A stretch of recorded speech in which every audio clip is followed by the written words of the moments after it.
चलिए आज के वीडियो में हम डिस्कस करेंगे Coulomb's law and electric field से रिलेटेड कुछ बेसिक न्यूमेरिकल प्रॉब्लम के बारे में। बहुत सारे बच्चे बड़े कंफ्यूज हो जाते हैं कि सर 10th क्लास का जो हमारा बोर्ड होता है तो उसमें सिर्फ एनसीईआरटी से क्वेश्चन आता है। No doubt, very good, question NCERT से ही आएगा। इसका मतलब ये नहीं होगा कि आपके एनसीईआरटी में जो क्वेश्चन है वही उठा के आपको दे दिए जाएंगे। अगर ऐसा ही होता तो सारे बच्चे रट लेते बुक और सब टॉपर बन जाते हैं। मतलब हमें कहीं ना कहीं एनसीईआरटी को एक बेस लेकर के उससे रिलेटेड टॉपिक के ऊपर नॉलेज हमें गेन करना ही पड़ेगा। और मैं आपसे बस इतना ही रिक्वेस्ट करूंगा कि अगर आप ये वीडियो देख रहे हैं, अगर आपको वीडियो अगर कहीं अच्छी लग रही हो तो आप बस इतना ट्राई कीजिए कि आपके ग्रुप सर्कल में 10th के फ्रेंड्स हो, रिलेटिव्स हो, कोई भी हो, बस उनको बोलिए कि एक बार देख ले पढ़ने के व्यू से, लाइक शेयर के व्यू से नहीं, पढ़ने के व्यू से देख ले। और पढ़ के देखे, अगर उनको समझ में आ रहा है वेल एंड गुड। मेरी पढ़ाई समझ में नहीं आ रही है, उनको डिस्टर्ब नहीं करना चाहता हूँ, प्लीज वो ना देखें, वो कहीं और से देखें, लेकिन नॉलेज गेन करना बहुत जरूरी है। मैं स्क्रीन शेयर कर रहा हूँ और देखिए अभी हम लोग टॉपिक के बारे में बहुत ही अच्छे तरीके से डिस्कस करेंगे। क्या है क्वेश्चन में, कैसे हम सॉल्व करेंगे, इसको हमें समझना पड़ेगा।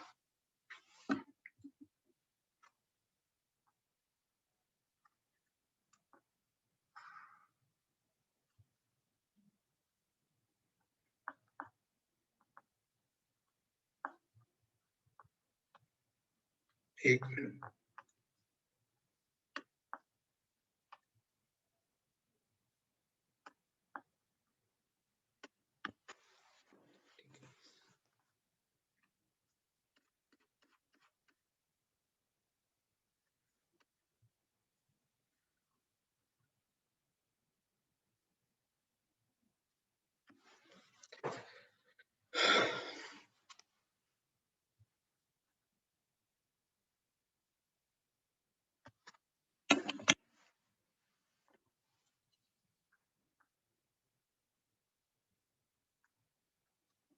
हेलो एवरीवन, आज का जो वीडियो है Coulomb's law and electric field से रिलेटेड न्यूमेरिकल प्रॉब्लम के बारे में है। अब क्वेश्चन ये है कि electric field and Coulomb's law के क्वेश्चंस 10th के बोर्ड में नहीं आते हैं, फिर भी आप क्यों पढ़ा रहे हैं? यार कुछ तो रीजन होगा। ऐसा तो नहीं कि मैं आपका टाइम किल कर दूंगा, कुछ सोच करके ही तो काम कर रहा हूं। तो आपको पैसेंस बना के रखने हैं। और जब भी कोई बड़ी चीज अचीव करनी होती है तो उसके लिए हमारे अंदर पैशंस का होना बहुत जरूरी है, डेडिकेशन का होना बहुत जरूरी है। अब मैं बच्चों को देखता हूँ तो बच्चों को लगता है कि ऐसे किसी चैनल पे जाते हैं, कभी ये पढ़ा कभी यहाँ पढ़े, और इसी चक्कर में वो कहीं कुछ नहीं सीख पाते हैं। तो अगर आपको अच्छे से सीखना है और जाना है तो कंसंट्रेट कीजिए और बैठ के डेडिकेटेड हुई, समझिए कि सामने वाला कहना क्या चाहता है। पहले सूरत और सीरत की जब बात आती है तो पहले लोग सूरत देखता है लेकिन इंसान की रियल पहचान उसके सीरत से होती है।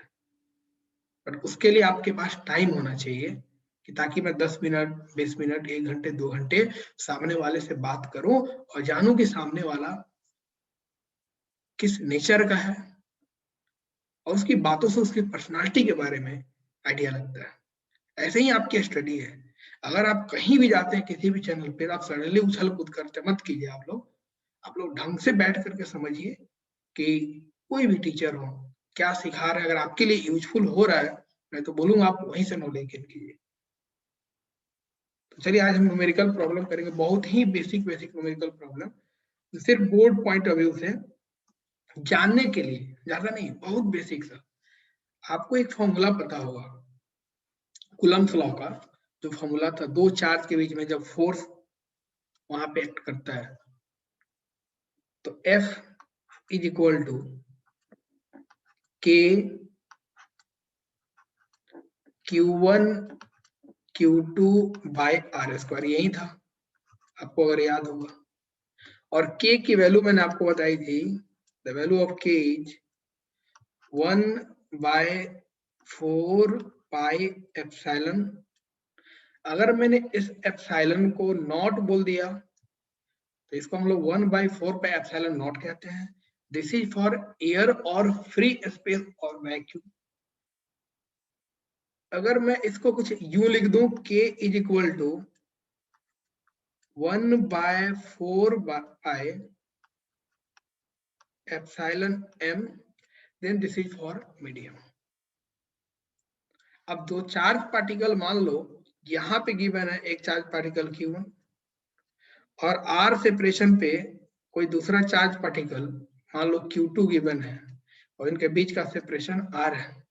तो क्वेश्चन ये अराइज होता है कि जो सिस्टम आपने अभी अरेंज किया है Q1, Q2 एंड r का, ये कहां पे है, किस स्पेस में रखा गया है, मीडियम क्या है, आप उसके बारे में थोड़ा सा डिस्क्राइब कीजिए। तो ये या तो आप एयर में रख सकते हो या फिर आप किसी वाटर में ले लो, फ्री स्पेस या आप जिसको वैक्यूम बोलते हो, या किसी ऑर्गेनिक लिक्विड में आप डाल सकते हो, ये आप पे डिपेंड करता है। तो जब भी हम कूलम्ब फोर्स की बात करते हैं तो ज्यादा इंपॉर्टेंट हो जाता है मीडियम के बारे में, कि आपने अपने उस दो चार्ज पार्टिकल सिस्टम को रियली अरेंज कहाँ किया हो, किस मीडियम में रखा हुआ है। तो अगर ये सिस्टम एयर में होगा तो ये वाला फॉर्मूला यूज करना है, फॉर एयर, और हम कहते हैं इसको वैक्यूम कहते हैं, फॉर एयर और वैक्यूम, ये वाला फॉर्मूला यूज करेंगे। अगर बोला गया इनके अलावा कोई दूसरा मीडियम ले लो तो यहाँ पे फॉर मीडियम में यूज करेंगे, फॉर मीडियम। बस हो गया, इतना ही मुझे आपको एक बार फिर से रिमाइंड करा देना था। तो अब एक चीज समझिए कि मान लीजिए कि यहाँ पे कोई चार्ज गिवन है 5 कूलम्ब का और r सेपरेशन पे मान लीजिए 3 या 5 सेंटीमीटर के सेपरेशन पे एक चार्ज यहाँ पे गिवन है 5 कूलम्ब अगेन। तो पूछा गया कि F की वैल्यू क्या होगी, Fe मतलब इलेक्ट्रोस्टैटिक फोर्स।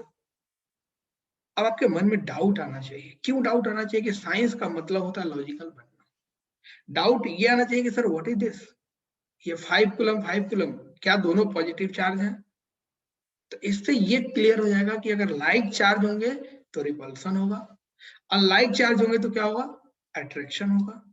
तो अगर ये दोनों प्लस है तो गारंटी इन दोनों पे रिपल्सन। मतलब इस ये वाला 5 कूलम्ब का जो चार्ज है, this 5 coulomb charge will repel this 5 coulomb charge and this 5 coulomb charge will also repel this 5 coulomb charge. अब सेकेंड पॉइंट क्या निकल गया कि सर आपने इस सिस्टम को कहाँ रखा हुआ है, क्या ये सिस्टम एयर में है, क्या ये सिस्टम वाटर में है, क्या किसी और दूसरे मीडियम में, या वैक्यूम या फ्री स्पेस आप जिसको बोलते हो। तो अगर ये क्वेश्चन अगर ऐसे दिया गया कि इन एयर ऐसे सोचो, एयर में गिवन है और ये आपका बन गया क्वेश्चन, तो आप बताइए अब Fe क्या होगा। तो हमारे पास फॉर्मूला है Fe के लिए 1/4 पाई, एयर के लिए क्या लेंगे, देखो यहाँ पे लिखा हुआ for air we use by epsilon naught, so I write here 1/4 pi epsilon naught. Q1 की वैल्यू कितनी गिवन है, 5 कूलम्ब। Q2 कितना गिवन है दोस्त, 5 coulomb by r is given 5 centimetre, this is in your CGS unit, और हमें use क्या करना है, एसआई यूनिट यूज करना है, क्योंकि कूलम्ब जो है चार्ज का एसआई यूनिट होता है और स्टेट कूलम्ब चार्ज की सीजीएस यूनिट होती है। तो हम यहाँ पे एसआई यूनिट में ही लेंगे, तो 5 सेंटीमीटर को क्या लिख देंगे, 5 × 10⁻⁻², दिस इज इन मीटर, और r का स्क्वायर हमें करना है, क्यों, फॉर्मूले में हमारे पास क्या होता है, k Q1 Q2 by r square. This is the value of k here. For air we write here epsilon naught. And what is the value of 1/4 pi epsilon naught? We know that we have the value of 1/4 pi epsilon naught is 9 × 10⁻⁹. And I am just writing a unit. It may be in CS or it may be in SI. It depends upon the using of system. Okay, now see, 1/4 pi epsilon naught. It means what? We write here is equal to 9 into 10 to the power 9. Here 5 into 5 divided by squaring of this, we get here 25 into 10 to power minus 4. 25 will be cancelled out by this, and then we get here 10 to power minus 4. जब ये तुम्हारे पास numerator में जाएगा तो value निकल के आएगी 9 into 10 to the power 13 Newton. अब सोच करके देखिए, क्या आपने सीखा इस क्वेश्चन में? क्या 5 कूलम एंड 5 कूलम के दो चार्ज को 5 सेंटीमीटर लाइक दिस अगर आप यहां पे रख देते हो तो 9 into 10 to the power 13 Newton इतने अमाउंट का फोर्स लगता है। अब तुम इतने अमाउंट के फोर्स को कैसे इमेजिन कर सकते हो? देखते हो जब हम गाड़ी में जाते हैं, कोई कार में बैठ के जाते हैं तो होता है कि सीट बेल्ट लगा लो। क्यों ऐसा बोला जाता है, आपने कभी सोचा है? जब भी कोई एक्सीडेंट होता है तो उस मोमेंट पे इतना ह्यूज अमाउंट का इम्पैक्ट होता है, तो समझ लो कि 1000, 5000, 10,000 इस टाइप से इतने न्यूटन का फोर्स का इम्पैक्ट होता है हमारे ऊपर। जब सीट बेल्ट हम लोग यूज करते हैं ना, तो उस केस में क्या होता है कि इम्पैक्ट हमारे बॉडी पे थोड़ा सा कम इफेक्ट करता है। सडन फोर्स लगा, तब यहां पे सोचिए कि 9 into 10 to the power 13 Newton कितने अमाउंट का फोर्स होगा। तो यहां से एक लॉजिक फिर से डेवलप हुआ। क्या लॉजिक आया कि यार 5 कूलम और 5 कूलम चार्ज पार्टिकल, और आपको दिख नहीं रहा है। मजे वाली बात तो ये है कि चार्ज आपको दिख नहीं रहा है, लेकिन आप कह रहे हो कि यहाँ पे 5 कूलम है, यहाँ पे 5 कूलम है, और 5 सेंटीमीटर का हमने सेपरेशन पे रखा है, और एयर में तो उनके बीच फोर्स लग गया 9 into 10 to the power 13 Newton. तो मतलब इन दोनों के बीच में जो ह्यूज अमाउंट का फोर्स लग रहा है, किसके चलते लगा? दोनों चार्ज के अमाउंट के चलते लगा। तो ये अमाउंट जो है फोर्स का बहुत ज्यादा हो रहा है। तो आप जब भी बुक जब ओपन करते हो तो उसमें देखना मिली कूलम, नैनो कूलम, इस टाइप से वैल्यू गिवन होती है चार्ज की, इस टाइप से माइक्रो कूलम, मिली कूलम, नैनो कूलम, क्योंकि हमें चार्ज का मिनिमम लेस अमाउंट हमें लेना होता है। तो कहीं पे अगर मान लीजिए चार्ज के बारे में दोस्त ऐसे गिवन है 1 मिली कूलम, तो इसको क्या लिखोगे? 10 to the power -3 कूलम। कहीं पे लिखा होगा 1 माइक्रो कूलम, तो माइक्रो का सिंबल ऐसे होता है, micro coulomb equal to, then we write here 10 power -6 coulomb. कहीं पे 1 नैनो कूलम गिवन होगा तो इसको हम लोग लिखते हैं 10 to the power -9 coulomb. Confuse नहीं होना। तो हमने आपको एक बेसिक सा आइडिया दे दिया, आप इस तरीके से क्वेश्चन को सॉल्व कर सकते हैं, लेकिन इसको थोड़ा सा मैं एक्सटेंड कर रहा हूँ, किस फॉर्म में आप इसको थोड़ा सा ऑब्जर्व कीजिए। अब ये जो दो चार्ज पार्टिकल यहाँ पे रखा था ना, Q1 और Q2, 5 कूलम एंड 5 कूलम, अब इस सेम अरेंजमेंट को मैंने कुछ ऐसे रख दिया। सोच करके देखिए, for example just I am taking a loop here, हमने यहाँ पे लूप ले लिया और ये एक स्क्वायर लूप है। इस बार क्वेश्चन देखिए, बड़ा प्यारा सा क्वेश्चन है। यहाँ पे आपने कोई चार्ज ले लिया दोस्त, प्लस क्यू। सिमिलरली आपने यहाँ पे चार्ज ले लिया प्लस क्यू, यहाँ पे चार्ज ले लिया प्लस क्यू, और यहाँ भी चार्ज ले लिया आपने प्लस क्यू। और क्वेश्चन क्या पूछा गया कि बिल्कुल इसके सेंटर पे इन चारों चार्ज के चलते फोर्स निकालिए कि net value F at O, what is the value of F at O। तो माइंड में क्या जाना चाहिए? लॉजिकल बनो। क्या क्वेश्चन आना चाहिए? Sir where is the system, is it in air और इन अनदर मीडियम। तो आपके लिए मैं बार बार एयर क्यों दे रहा हूं कि आप इसे फेमिलियर हो जाए दोस्त, एयर में रखा हुआ है। फिर एक बच्चे के मन में डाउट जाना चाहिए कि सर ठीक है, आप बोल रहे हैं कि इस पॉइंट पे हमें फोर्स निकालना है, तो जिस पॉइंट पे हमें नेट फोर्स की वैल्यू निकालनी है वहां पे कोई चार्ज चाहिए। हमने कोई यूनिट चार्ज मान लिया, मान लो यहाँ पे बहुत छोटा सा यूनिट कोई चार्ज मान लिया, क्योंकि जो फोर्स होगा वो सिंगल चार्ज से नहीं देगा, सिंगल चार्ज सिर्फ फील्ड प्रोड्यूस करता है। लेकिन जब मैं फोर्स की बात करूं तो फोर्स के लिए मिनिमम हमारे पास 2 चार्जेस चाहिए होते हैं। तो जब सेंटर पे हमें जब फोर्स निकालना होगा नेट फोर्स, तो इसका मतलब सेंटर पे हमें कोई यूनिट टेस्ट चार्ज में लेना पड़ेगा। हमने +1 मान लिया, just I am assuming here. अब मन में क्वेश्चन क्या उठा कि ठीक है सर, अब तो मुझे दिख गया, लेकिन अभी भी एक कमी है। अब क्या है कि सर ठीक है, तो सर यहां से यहां तक का लेंथ कुछ गिवन है क्या? नहीं। तो मन में डाउट आया कि सर लेंथ नहीं गिवन होगा, सेपरेशन नहीं गिवन होगा, दो चार्ज के बीच में डिस्टेंस नहीं गिवन होगा, तो फिर आप फोर्स के बारे में एग्जैक्ट कैसे बता सकते हैं?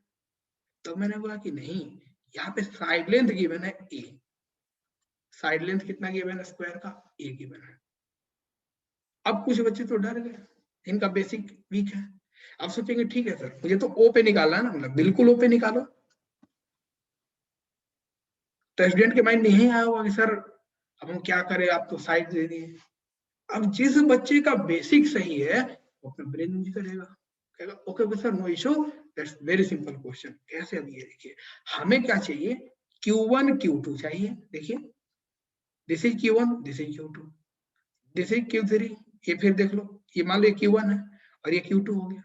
ऐसे ही यहां से ले लो, ये वाला Q, फिर ये वाला, इसका इसके साथ पेयर, तो कितने पेयर बनेंगे? There are 4 pair. अब जैसे 4 पेयर बन गए, तब क्या होगा कि ये वाला जो प्लस क्यू है, इस वाले को इधर की तरफ रिपेल कर रहा होगा, सोच करके देखो कुछ ऐसे। और ये वाला प्लस क्यू इसको इधर की तरफ रिपेल कर रहा होगा, सोच करके देखिए आप लोग। तो मतलब क्या निकला, यहाँ पे अगर मैं ओ बोल देता हूँ, तो इस वाले प्लस क्यू का रिपल्सन इधर की तरफ होगा और इस वाले प्लस क्यू का रिपल्सन इधर की तरफ होगा। तो जितना सेपरेशन ये होगा उतना ही सेपरेशन तो ये होगा। और डायगोनल कितना होता है? इस एक स्क्वायर का डायगोनल तो होता है √2a। तो किसी भी कॉर्नर से सेंटर के बीच का लेंथ कितना होगा? तो इसका अगर लेंथ हम निकालें तो वैल्यू कितनी निकल के आएगी? √2a/2। आपने पढ़ रखा है, तो वैल्यू निकल के आ गई a/√2। अपनी ये आपने वैल्यू लिख डाली। अब क्या है कि ठीक है सर, तो क्या ये जितना रिपेल इधर कर रहा उतना ही ये रिपेल कर रहा? बिल्कुल कर रहा, इक्वल रिपल्सन हो रहा है। तो आपने वेक्टर में कॉन्सेप्ट पढ़ा होगा कि जब भी दो वेक्टर इक्वल मैग्नीट्यूड में अपोजिट डायरेक्शन में एक्ट करते हैं तो उनका नेट रिजल्टेंट कितना आ जाता है दोस्त? 0। तो इन दोनों प्लस क्यू चार्ज का, इसका और इसका, इस पे ओ पे नेट इफेक्ट कितना होगा? 0 हुआ, तो हम बोल देंगे 0। सिमिलरली आप ये भी ऑब्जर्व कर सकते हो कि ये वाला जो प्लस क्यू चार्ज है, इस वाले ओ को इधर रिपेल करेगा और ये वाला प्लस क्यू इसको इधर रिपेल करेगा। तो मतलब ये भी कुछ बातें ऐसी हो जाएंगी और नेट इफेक्ट आपका क्या निकल के आ गया? फिर से इधर भी 0 और इधर भी 0। तो F@O सॉल्यूशन आप देखते ही आपने बना दिया, F@O इक्वल टू 0 न्यूटन। खत्म। बड़ा सिंपल सा फंडा है। अब क्या हुआ एग्जामिनेशन हॉल में, आप चले गए। अब इसी को मैं इलेक्ट्रिक फील्ड में रिलेट करता हूँ, इलेक्ट्रिक फील्ड से आसान करता हूँ। अब जब भी हमें इलेक्ट्रिक फील्ड निकालनी होती है तो इलेक्ट्रिक फील्ड के लिए हमें चाहिए होता है सोर्स चार्ज। और आपको पता है कि फॉर इलेक्ट्रिक फील्ड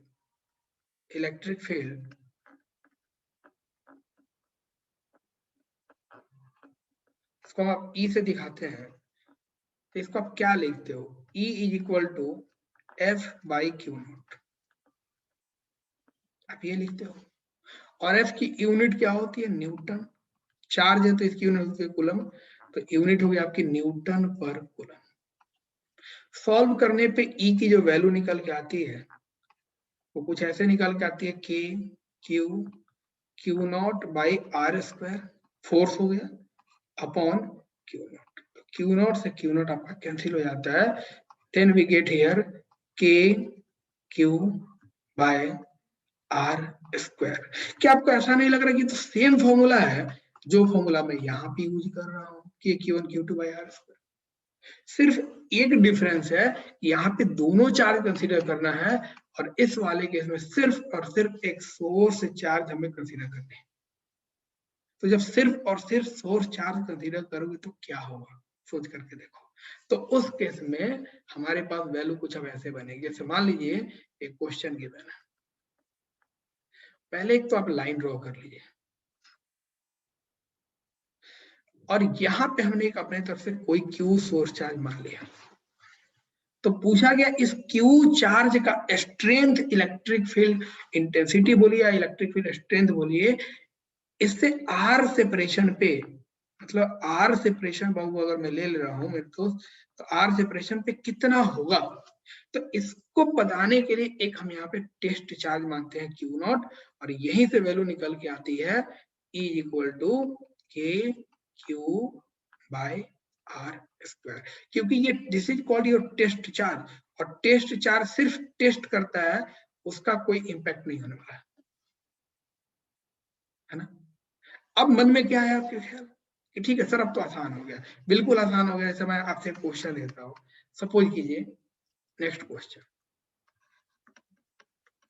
फिर से एक स्क्वायर ले लें, कोई दिक्कत नहीं है, ले लें, क्या दिक्कत है। सब पे क्या करो, यहाँ पे रख लो प्लस क्यू, यहाँ पे रख लो प्लस क्यू चार, यहाँ पे रख लो प्लस क्यू चार, यहाँ पे रख लो प्लस क्यू चार। अब फिर सेंटर पे पूछा गया, तो सेंटर पे हम क्या करेंगे, कोई टेस्ट चार्ज ले लेंगे क्यू नॉट, सिंपल सा। अब ये वाला प्लस क्यू क्या कर रहा होगा, इस पे इलेक्ट्रिक फील्ड किधर की तरफ लगाएगा, इधर की तरफ लगा रहा हूँ, सोच करके देखो। ये वाला इधर की तरफ लगाएगा, ये वाला प्लस क्यू इधर की तरफ लगाएगा। सिमिलरली ये वाला प्लस क्यू इस पे इधर की तरफ लगा रहा होगा, इस डायरेक्शन में, और ये वाला प्लस क्यू इधर की तरफ लगा रहा होगा। और E की वैल्यू कितने निकल के आई, ये जानने वाली बात है। तो E एट O, तो पहले ये वाला निकालो, इसका E कितना होगा, तो K होगा, Q होगा भाई, R यही तो है यार। तो A/√2 हमने पिछले क्वेश्चन में किया था, A/√2 का स्क्वायर हो जाएगा। तो कितने वैल्यू निकल के आ गई, 2KQ/A²। अब ये कहां से है, तो इसका स्क्वायर करें तो A²/2 आएगा, 2 चला गया फर्स्ट फ्लोर पे, वैल्यू निकल के आ गई इतनी। मतलब इतने अमाउंट का इलेक्ट्रिक फील्ड स्ट्रेंथ जो है, ये बड़ा वाला, ये वाला प्लस क्यू चार्ज जो है, ये प्लस क्यू चार्ज इधर की तरफ अप्लाई कर रहा है, और सेम अमाउंट का इलेक्ट्रिक फील्ड स्ट्रेंथ इधर की तरफ लग रहा है, सिमिलरली इस लाइन के अलॉन्ग हो रहा है। मतलब इलेक्ट्रिक फील्ड जो electric field strength is vector quantity, और इसी वेक्टर क्वांटिटी के कॉन्सेप्ट के बेसिस पे ये दोनों एक दूसरे को क्या कर सकते हैं, न्यूट्रलाइज कर देते हैं। जैसे न्यूट्रलाइज कर दिया तो net effect E at O आपकी वैल्यू कितने निकल के आ गई, E एट O वैल्यू निकल के आ गई आपकी 0। आप दोनों को रिलेट कीजिए ना, आप अलग अलग पढ़ लेते हैं, सब सिंपल है। अब इसी को और आप एक्सटेंड कर सकते हो इस क्वेश्चन को, कैसे देखिए मैं आपको सिखाता हूँ। मान लीजिए एक और क्वेश्चन गिवन है, एक हम सर्कल बना लेते हैं दोस्त, ठीक है, just I am taking a circle here, हो गया। एंड इस सर्कल पे एक चार्ज आपने यहाँ पे ले लिया Q, एक चार्ज यहाँ पे ले लिया डायगोनली अपोजिट Q, एक चार्ज यहाँ पे ले लो Q, और एक चार्ज यहाँ पे ले लो Q। सोच करके देखो, पूछा गया O पे बताओ इलेक्ट्रिक फील्ड स्ट्रेंथ कितना होगा। सेम क्वेश्चन हो गया ना, तो इससे आप इसको मिला लो, फिर आप इससे इसको मिला लो, हो गया, खत्म हो गया, क्वेश्चन ही कंप्लीटेड। अब ये वाला प्लस क्यू इधर की तरफ, ये वाला प्लस क्यू इधर की तरफ, ये वाला प्लस क्यू इधर की तरफ, ये वाला प्लस क्यू इधर, नेट इफेक्ट कितना हो गया, एफ भी निकालोगे तो एफ एट ओ हो जाएगा 0, और ये एट ओ भी ले लो 0 हो गया, क्यों बन गया क्वेश्चन। सेम पिछले क्वेश्चन को हमने कुछ नहीं किया है, यहाँ पे यूज किया हुआ है। अब इसको थोड़ा सा एडवांस हम कैसे बना सकते हैं, मैं आपको सिखाता हूँ। यूनिट आपको लिखने आता है, इलेक्ट्रिक फील्ड की यूनिट होती है न्यूटन पर कूलम, और फोर्स की यूनिट होती है न्यूटन। जैसे मान लीजिए कि मैं आपको अगर ये दिखाऊं, थोड़ा सा देखिए, बहुत नॉर्मल सा क्वेश्चन है, बहुत छोटी छोटी चीजें, बस आपको फील आ जाए, और धीरे धीरे तब मैं इलेक्ट्रिक जब पोटेंशियल जब बढ़ाऊंगा, और तब करंट इलेक्ट्रिसिटी स्टार्ट करूंगा। जैसे मान लो कि मैंने एक सर्कल लिया कुछ ऐसे, अब इस बार यहाँ पे मैंने लिया प्लस क्यू, यहाँ पे ले लिया मैंने मान लो प्लस क्यू, और यहाँ पे मैंने क्या ले लिया, माइनस क्यू, और यहाँ पे ले लिया दोस्त फिर से माइनस क्यू। अब पूछा गया इसके सेंटर पे बताइए एफ एट ओ कितना होगा, कॉमा ई एट ओ कितना होगा, निकाल के देखिए। मीडियम कहाँ पे रखा होगा, जब के की बात करेंगे ना तो मीडियम कहाँ पे एयर में रखा है तो के की वैल्यू पुट करेंगे, नहीं तो जनरल बस के टर्म में हम फॉर्मूला रखेंगे। तो आप खुद सोच करके देखिए, मैंने आपको एक बेसिक सिखाया था कि जब भी प्लस चार्ज होगा तो प्लस से दूर जाना है, माइनस के पास आना है, प्लस से दूर जाओगे माइनस के पास आओगे। तो इस बेसिस पे अब देखो, क्या ये वाला जो प्लस क्यू चार्ज है, ध्यान से देखना दोस्त, क्या ये वाला प्लस क्यू चार्ज अपने से दूर भगाएगा, यस सर ना, यस। क्या ये वाला माइनस अपने पास बुलाएगा, तो इस बार इस पे दो इफेक्ट हो रहे हैं एक ही तरफ। सिमिलरली अगर मैं इस लाइन को ड्रॉ कर लू यहाँ पे कुछ यूं, तो क्या ये वाला प्लस क्यू इधर की तरफ इफेक्ट करेगा, रिपेल करेगा, एक मिनट रुकिए, ठीक है। तो इसका इफेक्ट कुछ इधर की तरफ होगा, कोई बात नहीं, अच्छा ये टच हो जा रहा है, ठीक, तो ये इधर की तरफ होगा। और जो फिर से ये माइनस क्यू है, इसको फिर से यार अपनी तरफ बुलाएगा। अब लो, अब क्या करोगे जब ऐसी बात हो गई तो, मतलब क्या आपने देखा कि आज इसी ओ पे डबल डबल इफेक्ट हो रहा है, और भी दो 90 डिग्री के डायरेक्शन में हो रहा है।